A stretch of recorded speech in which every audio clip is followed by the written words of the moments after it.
Hello and a warm welcome to MLC TV News Hour. I am Fatima Yacob. The headlines: APC February 2022 National Convention date shaky as crisis persists in 12 states. AISHA BUHARI elected 9th President of African First Ladies Peace Mission. TAMBUWAL wants Nigerians not to elect parochial leaders in 2023. And at least 45 killed, including children, in bus crash in Bulgaria.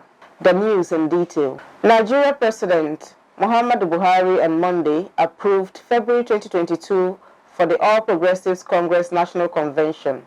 However, there was no specific date when the convention will hold next February, meaning that nothing was cast in stone. It was learned that crisis had continued to rock 12 state chapters of the APC, with many individuals and groups instituting court cases against the ruling party and its caretaker chairman, Mai Mala Boni, who is also the governor of Yobe State. The states facing crisis are Rivers, Ekiti, Ogun, Oyo, Cross River, Akwa Ibom, Delta, Osun, Kano, Abia, Zamfara, and Kwara, where factions are battling for supremacy. Addressing journalists at the State House after a meeting with Buhari on Monday, the chairman of the Progressive Governors Forum and Kebbi State Governor, Atiku Bagudu, announced that the convention might hold in February. Bagudu was accompanied to the villa by Boni as well as Governor Abubakar Badaru of Jigawa State. According to him, the governors have resolved that the convention should hold in February 2022, and the same suggestion was proposed to the president for approval. Bagudu stated that the president was favorably disposed to it, adding that the chair of the caretaker committee was part of the delegation and he is sure there will be a conclusion between him and the president. When asked for a specific date in February, Boni said, "Well, we'll let you know. We have to work on a timetable, which of course has to be communicated to our various state chapters for them to be ready for the convention." President of the Senate, Ahmad Lawan, said on Monday that the armed forces deserve the support of Nigerians for the sacrifices they are making in tackling various forms of insecurity across the country. Lawan, in a statement by his media aide, Israel Tabiowo, said this on Monday when he received the delegation of the 2022 Armed Forces Decorations team at his office in Abuja. The Senate President said that the armed forces in its bid to secure and protect Nigerians against the activities of insurgents and criminals continue to pay the ultimate price, which has resulted in countless deaths of exceptional military personnel. He said it is important that they appreciate the sacrifices done by the armed forces, especially those who have been directly affected and their families. Lawan added that the National Assembly, on its part, would support the military by ensuring that sufficient funds are appropriated to cater for the security in the 2022 budget under consideration by the legislature. Lawan, on behalf of the upper chamber, donated the sum of 5 million naira to the fallen heroes, while he gave the Nigerian Legion 500,000 naira in his individual capacity. The African First Ladies Peace Mission elected AISHA, wife of President Muhammadu Buhari, as its president on Monday in Abuja at the 9th session of its General Assembly. Her election took place during the 5th Executive Bureau meeting. In her acceptance speech, AISHA pledged to commit her time and energy to promote peace and resolve conflicts on the African continent. The chairman, Senate Committee on the Environment, Ike Ekweremadu, on Monday, drew the attention of the Appropriation Committee of the Red Chamber to the sum of 16 billion naira allegedly smuggled into the 2022 budget of the Ministry of Environment. Ekweremadu spoke when he appeared before the appropriation panel to defend his committee's 2022 budget report. He said the money was actually meant to service loans believed to have been collected by the federal government on behalf of some states being ravaged by erosion. He said the same anomaly was discovered last year, but the ministry explained that it was a mistake.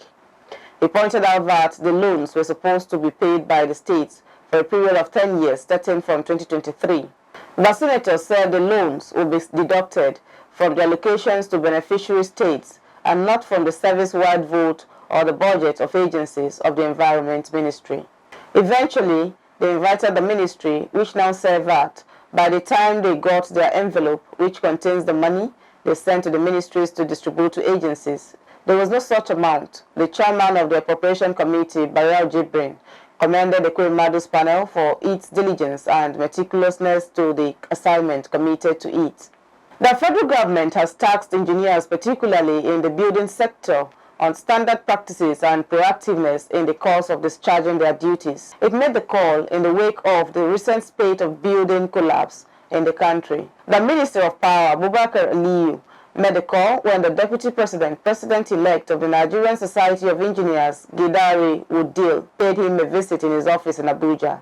According to him, the huge investment in the area of infrastructure was commendable, even as he advised the incoming president to ensure the application of professionalism through proper procedures, specifications, and synergies with government to curb further calamities occasioned by infrastructural defects. In his response, President-elect of the Nigerian Society of Engineers, Gidari Udil, assured that the society will work closely with the Council for the Regulation of Engineering in Nigeria and other bodies to ensure the application of professionalism due to the strategic nature of the engineering profession. The federal government has initiated the disbursement of support funds from the Universal Basic Education Commission, UBEC, to improve the quality of basic education in 1,147 schools and communities throughout the country. It was reported that the signage labeled Northern Phase of the 2019 School Management Committee School Improvement Program and disbursement of the UBEC Support Fund was carried out in Gombe on Monday. Education Minister Adamu said the effort was to improve the quality of basic education to contribute to national development. Adamu, represented by the Minister of State for Education, Chukwuemeka Nwajuba, said that the UBEC program was community-based and stakeholder-driven, requiring a collective approach for its successful implementation. SBMC SIP was started to provide financial support to communities in the planning, execution, and ownership of priority projects for the delivery of basic education in their schools. Earlier, Hamid Boboi, Executive Secretary of UBEC, said that the event was a deliberate community engagement aimed at establishing a results-oriented mechanism for the delivery of quality basic education in Nigeria, using the SBMC SIP 2017 and 2018 fund. The governor of Rivers State, Nyesom Wike, has said it was time Nigeria treated crude oil thieves as treasonable offenders for the damage being done to the economic mainstay of the country. He added that the fight to stop oil theft had continued to fail because top-ranking members of the country's security agencies were involved in it. Wike spoke when he hosted the Chief of Air Staff, Air Marshal Isiaka Mao, at the Government House, Port Harcourt, on Monday. Special Assistant to the Governor on Media, Kelvin Ebiri, disclosed this in a statement. The statement reads partly, "You know, this bunkery cannot stop because everybody is involved. The military is involved, the police are involved, the Nigeria Security and Civil Defense Corps is involved. If not, there is no way illegal bunkery can continue." He said, when they blow up the sites, they increase soot in the atmosphere, which had become another environmental concern in Rivers State. Wike commended the military for the success in the war against insurgency, adding that the armed forces had reduced the level of damage that Boko Haram and bandits had caused in parts of the country. Wike pointed out that the prevailing peace in Rivers State was achieved because of the existing cooperation between all heads of security with the state government. Researchers and industrialists have said efforts should be made to revive cocoa processing companies and woo more investors into the value chain to maximize benefit of cocoa production through emphasis on local consumption. According to a report published by Allied Market Research, the global cocoa market garnered $12.87 billion in 2019 and is estimated to generate $15.50 billion by 2027. The increase in demand for chocolate worldwide has been fueling the global cocoa market growth. Reports also indicate that although the global chocolate industry is valued at over $150 billion, West Africa, supplying about 70% of cocoa beans, receives less than $6 billion, 4% of the market value. This follows that 80% of the cocoa market revenue is generated at the secondary processing stage, which is dominated by Europe and Asia, and it is the area where massive potential lies and where African cocoa beans producers need to invest in. Hence, emphasis must be placed on value chain development, local processing, consumption of cocoa-based products, and export of finished products. The Director General of the Raw Material Research and Development Council, RMRDC, Professor Hussaini Doko Ibrahim, explained that Cocoa is processed into chocolate, liquor, cocoa butter, and cocoa powder, and these products are now increasingly used in pharmaceuticals, bakeries, food and beverages, nutraceuticals, cosmetics, and toiletry industries, explaining the global surge in demand for the products. He said the nutritive value of cocoa and health benefits are major factors boosting the surge in demand. Supporting the view, the Executive Director, Cocoa Research Institute of Nigeria, Dr. Patrick Adebola, said the best thing to do is to promote local consumption because the country cannot continue to have a product which price is dictated by external buyers. No fewer than 5,000 persons in Jigawa State will benefit from free cataract surgery already bankrolled by the World Assembly of Muslim Youths in collaboration with Malam Inua Foundation. Will also distribute free medicated glasses to patients. The 4-day medical outreach to correct eye defects of the 5,000 selected beneficiaries began on Sunday. It will last till Wednesday. Chairman, Board of Trustees, Inua Foundation, Ahmad Inua, said the medical outreach for various persons with eye defects in Jigawa was heralded at the Hadeja General Hospital in Hadeja local government area of the state. He made it clear that they are not going to pay a dime. They are persons who they shall distribute eyeglasses to, while some will receive drugs to cure cataracts and other mild eye problems they have been battling with, said Inua. Some of the beneficiaries, while speaking to journalists, applauded the efforts of Malam Inua Foundations and WAMI in organizing the outreach, which has helped to cure the cataract and other eye problems that he felt to affected their visions. The Sokoto State Governor, Aminu Tambuwal, urged Nigerians to avoid voting parochial leaders as they go to the polls in 2023. He advised Nigerians to look out for and vote for politicians who are versatile and friendly with fellow Nigerians across all geopolitical zones to foster national unity. The governor said this in a keynote address he delivered at the 4th Annual Criminal Law Review Conference of the Rule of Law Development Foundation with a theme, Judicial Updates and Legislative Development in Criminal Law, Criminal Procedure Law, Criminal Policy and Evidence in Abuja. He asked citizens to elect friends and associates across the length and breadth of the country. This, he said, was necessary if the nation must surmount her current security and economic challenges. Tambuwal further said Nigeria doesn't need a parochial and provincial politician, but an incorruptible leader who understands that the best way to fight corruption is by personal example. The Kano State Fire Service said fire had destroyed 41 temporary shelves at Kasuwa Kurmi Market in Kano State. This is contained in a statement by the Public Relations Officer of the State Fire Service, Saminu Abdullahi, in Kano. He said that the book section of the ancient Kano City, Kurmi Market, was much affected. Abdullahi said that 37 improvised temporary shops were completely razed down by the fire, while 4 permanent shops were slightly affected due to the quick intervention of the firemen. He added that the fire was triggered by an electrical spark. He advised traders at the market and other residents to always switch off all electrical appliances and disconnect the sources when not in use. You're still watching MLC TV News. More stories to come after the break.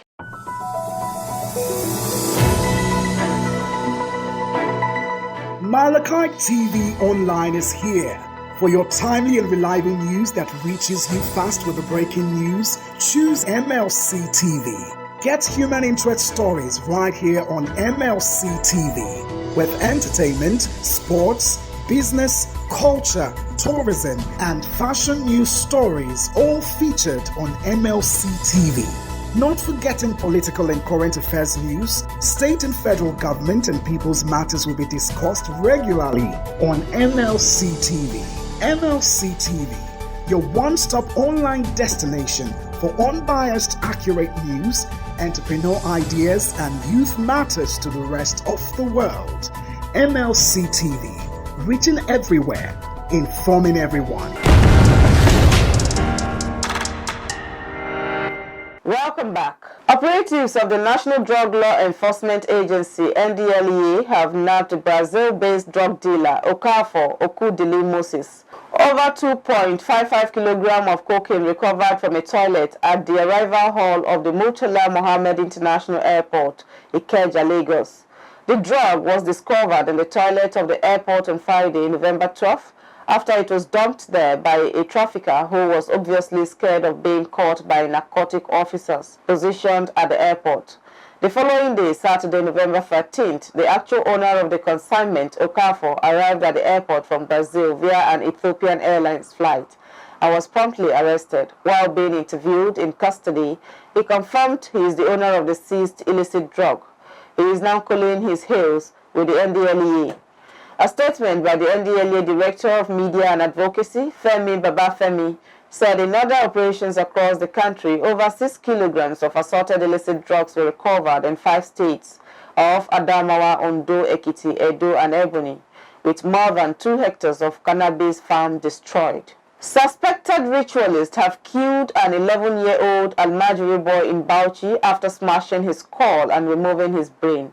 Reports had it that the incident was committed along Kufaru-Wambai area in the Bauchi metropolis. It was also learned that a yet-to-be-identified man called 2 Almajiri pupils begging for alms and lured them into a corner pretending that he will give them something. One of the boys was said to have escaped from the assailant and came out in shock and told the residents what had happened. It was when they got to where the incident happened they discovered the dead body of the pupil and alerted the police.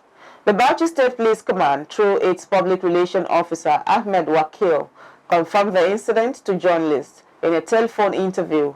Wakil, a superintendent of police, said the 2 Quranic school pupils were aged 12 and 11, adding that the suspected ritualist used a stone to break the boy's head. Suspected bandits have launched fresh attack on Barawa village of Batagarawa local government area of Katsina State, killing 4 persons. Barawa village, which is less than 10 kilometers from the state capital, is also housing the Katsina Center of Dar Communications PLC. A contract staff with the Katsina Center of Dar Communications PLC and the resident of the village, Ibrahim Ahmed, said the bandits, who numbered over 140, arrived the village at about 8:42 p.m. armed with sophisticated weapons. Ahmed also said the hoodlums, upon arrival on dozens of motorcycles, began shooting sporadically in an attack that lasted for about 1.5 hours. He also confirmed that an elderly woman, Lilia Dahiru, who is his grandmother, and another young man, Ishiaku Abdukadu, were the 2 killed, while 2 passengers who were on transit from Jibia to Bakiyawa, both neighboring Barawa village, also lost their lives as a result of stray bullets. Ahmed also said during the attack, several shops were looted, with cattle and other domestic animals, including property worth millions of naira, carted away by the bandits. Another victim who survived the attack, Abdul Mainu Yakubu, said he escaped very narrowly because 3 of the gunmen pointed their guns at him while asking him to surrender his belongings. He added that he was hit with the butt of the gun on his face as the bandits insisted he submitted the money in his possession. Yakubu further said the bandits threatened that if they do not get more than enough, they will cause havoc and return to carry out more attacks.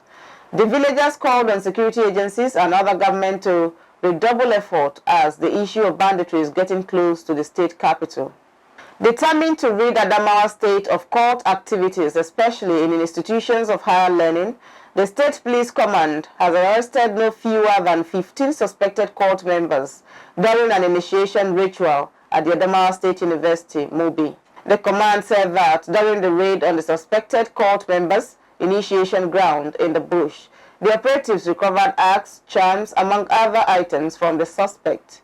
According to statements made available to journalists, the suspects belong to the most notorious cult group, New Black Movement, who allegedly initiate other students as well as wreak havoc in the institution.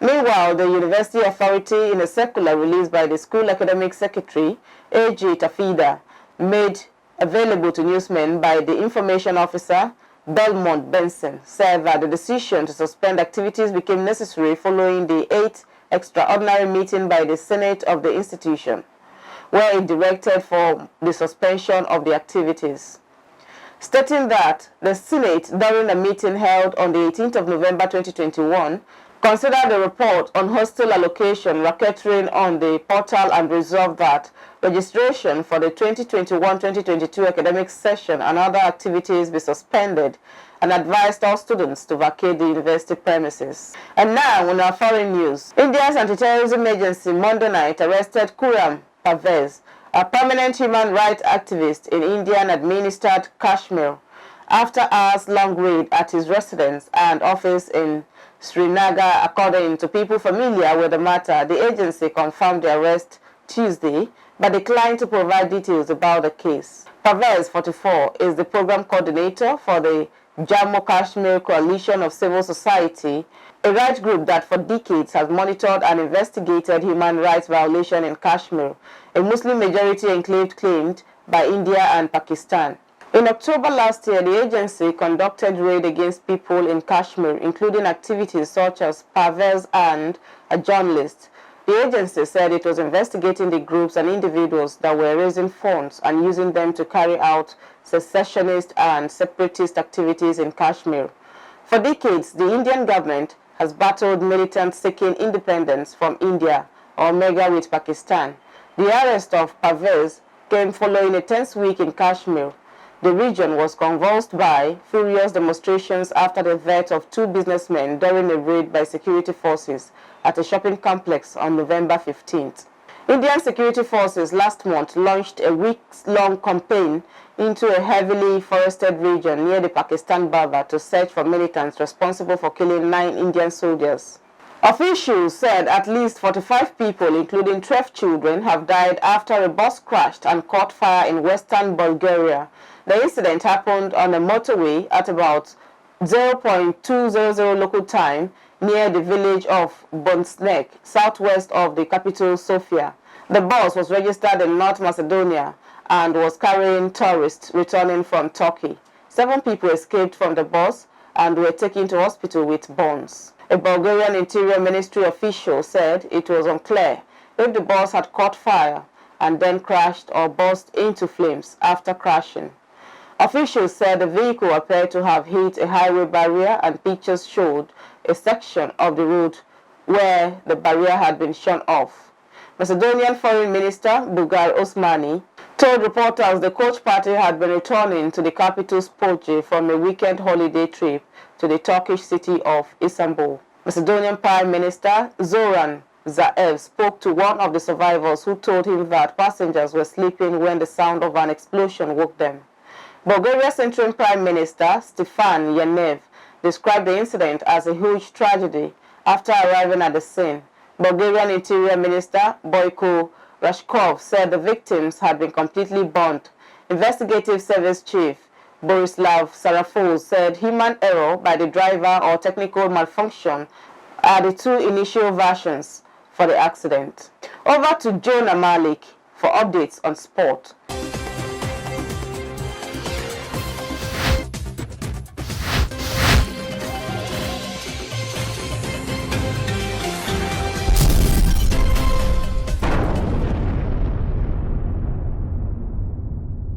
Welcome to Sports Updates. Nigerian players will begin their quest for the laurels on Tuesday at the 2021 ITTF World Table Tennis Championship in Houston, United States. African top-ranked player Quadri Aruna and number 1 ranked women's player in the country Effiong Idem are among Nigeria's players taking part in the competition. Others include African Games singles champion Omotayo Olajide and Bode Abiodun. Quadri, seeded 13th, will be hoping to go beyond the 3rd round of the competition, which he reached in 2019, losing to world number 1 Fang Jidong. He has been drawn against Belarusian Alexander Kashin, who is ranked 152nd in the world, in the 1st round. Olajide will also play against Brazilian player Gustavo Tushboy, while Abiodun was paired against Indians Almaraj Anthony. Nigerian female representative Idem will play against Hong Kong's Hoi Kim Do in the women's single 1st round. Union Berlin striker Taiwo Awoniyi says he is hopeful the team can take the momentum of their 2-0 double win over Hector Berlin in the UEFA Conference League when they tackled Israeli side Maccabi Haifa on Thursday. The Nigeria international was on the score sheet as Union Berlin defeated arch-rivals Hector Berlin to take his Bundesliga goal tally to 8 in 12 games and 13 goals in 20 appearances in all competitions. Despite their impressive form in the league this season, Union Berlin has failed to transfer their impressive display to the continent as they currently sit bottom of Group E with just 3 points. The team have lost 3 of their 4 matches and are on the verge of crashing out of the competition unless they win their last 2 group games. However, Awoniyi hopes they can take the form of the win over the weekend to the continent. That's Sports Update on MLC TV. I am Malik Jonah.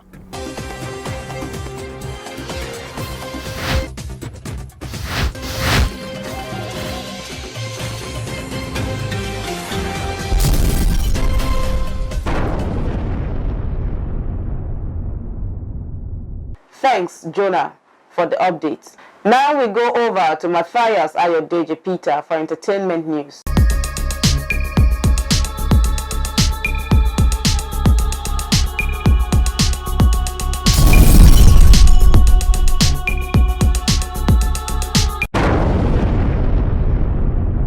On entertainment news today, the National Film and Video Censors Board (NFVCB) has finally addressed the viral temporary suspension of Marvel's Eternals from cinemas. Commenting on the board's decision to pull the film on its scheduled release date, NFVCB Executive Director Adedayo Thomas confirmed that the controversial kissing scene between 2 gay characters influenced the suspension.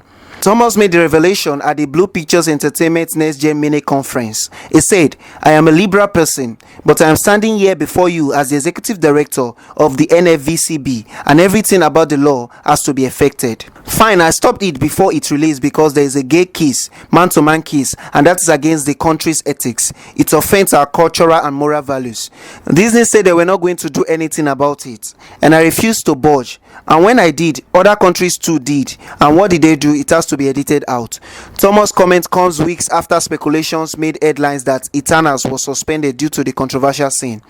Fame One Entertainment, sole distributor of Disney-owned films in Nigeria, had released a statement following the suspension stating that the film would return to the screens, and on November 12, a heavily censored version of the film released to the dismay of fans. The distribution company has, however, refused to issue a statement on the circumstances leading to the film's suspension and subsequent censorship. Directed by Chloe Zhao, the MCU film has been hailed as the first superhero film with openly gay characters. The controversial scene between Fastos, played by Brian Terry Henry, and Ben Hassalian continues to spark global debates, especially in countries hostile to LGBTQ rights. Still on entertainment news, Silverbird Distribution has signed a brand new promotion and distribution partnership deal with African distro company AAA Entertainment. The deal, reportedly funded with $50 million, was inked on November 18 at the Intra-African Trade Fair (IATF) in Durban, South Africa. It will see both companies produce a slate of African featured films on the continent for the big screens and VOD platforms, including Netflix. Confirming the partnership, Silverbird founder Ben Bruce shared, "Silverbird has a long history in the Nigerian media and entertainment sector. We began our journey as a live entertainment event company and expanded that into a network of television and radio station properties. We have successfully built the premier West African film distribution exhibition company, and now it is with excitement that we pivot into the feature film production spurred by announcing our partnership with AAA Entertainment. We are excited about this partnership as it provides an opportunity to create great content between the 2 biggest markets on the continent, namely Nigeria and South Africa, and allows us to access Pan-African private equity and state funding." Mayenzeke Bazar, head of distribution and financing at AAA Entertainment, added, "The production and distribution deal will commence in the first quarter of 2022. And that is all on entertainment news today. My name is Matthias Ayodeji Peter, reporting for MLC TV. Back to our caster for more stories.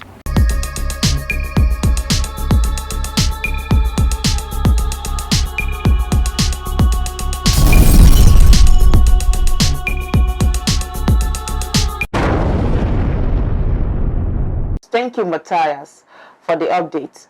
And that is today's news package. Do join us tomorrow via the same platform. For your event coverage for news, sponsorship, and advert placement, call the numbers displayed on your screen or visit any of our social media handles to drop your comment for us. Like our Facebook page, MLC TV, Instagram MLC TV 2021. Subscribe to our YouTube channel Melkite TV. I am Fatima Yakub. Thanks for staying with us.